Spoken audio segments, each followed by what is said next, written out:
कृष्णा, मुझे बहुत बुरा लगता है। मेरे सारे दोस्त करियर में बहुत आगे निकल गए हैं।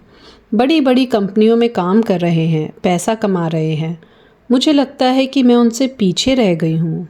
मैं अभी भी वहीं खड़ी हूँ। मुझे लगता है मुझसे कुछ छूट गया या मैं ही कमज़ोर हूँ। कभी कभी तो ऐसा लगता है जैसे मेरी ज़िंदगी रुक सी गई है। सखी, पहले तो ये समझो कि जीवन कोई दौड़ नहीं है। हर आत्मा की अपनी अलग यात्रा है।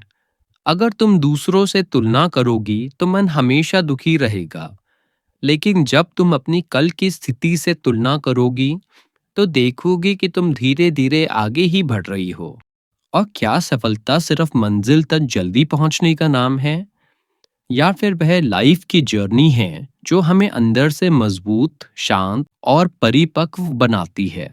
पर जब मैं सोशल मीडिया पर उनकी प्रगति देखती हूँ तो और ज़्यादा हीन भावना आती है। लगता है शायद मैं कभी उनसे मेल ही नहीं खा पाऊंगी।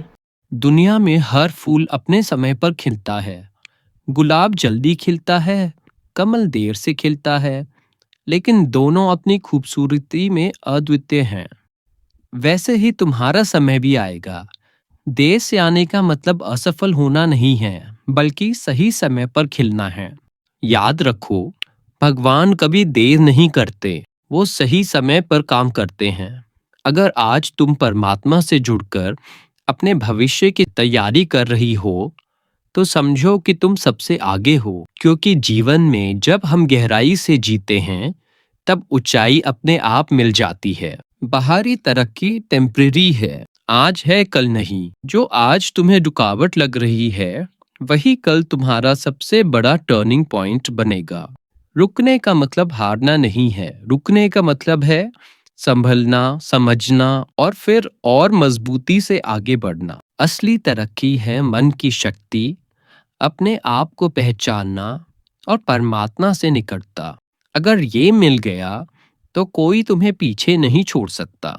लेकिन वो समय कब आएगा? हर रोज़ मैं कोशिश करती हूँ, मेहनत करती हूँ, पर परिणाम दूर ही लगता है। कभी तो लगता है जैसे ज़िंदगी ने मेरे कदम रोक दिए हों। सखी, जीवन में धैर्य बहुत जरूरी है। देखो, जैसे बांस का बीज बोया जाता है, पहला साल बीत जाता है, कुछ नहीं होता। दूसरा साल बीत जाता है, फिर भी कोई बदलाव नहीं दिखता। तीसरे साल तक भी धरती के ऊपर कुछ दिखाई नहीं देता।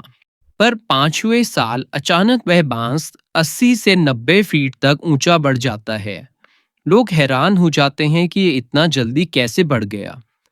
पर सच यह है कि वे 4 साल उसने बर्बाद नहीं किए थे। उन 4 सालों में वह अपनी जड़ों को धरती में गहराई तक जमा रहा था, ताकि जब वह ऊपर उठे तो आंधी तूफान भी उसे गिरा ना सके। तुम भी अभी अपनी इनर रूट्स तैयार कर रही हो। तुम्हारी मेहनत, तुम्हारे विचार, तुम्हारा संघर्ष और तुम्हारा धैर्य, ये सब उस नींव का हिस्सा है जो तुम्हें जीवन में कभी गिरने नहीं देंगे। तो फिर मुझे क्या करना चाहिए कृष्णा? रोज थोड़ी देर साइलेंस में बैठो, अपने आप से ये संकल्प करो, मैं आत्मा हूँ, मेरी यात्रा अनोखी है, मैं अपने समय पर खिलूंगी, मैं परमात्मा की शक्ति से भरी हूँ। और फिर देखना, तुम्हें अंदर से ताकत और शांति मिलनी शुरू हो जाएगी। अब समझ में आया कि पीछे रहना भी कभी-कभी आगे बढ़ने की तैयारी होती है। सही कहा, जीवन में कोई भी अनुभव व्यर्थ नहीं होता। हर अनुभव तुम्हें उस ऊंचाई के लिए तैयार कर रहा है जहां पहुंचकर तुम्हें लगेगा, यही मेरा असली समय था। राधे राधे।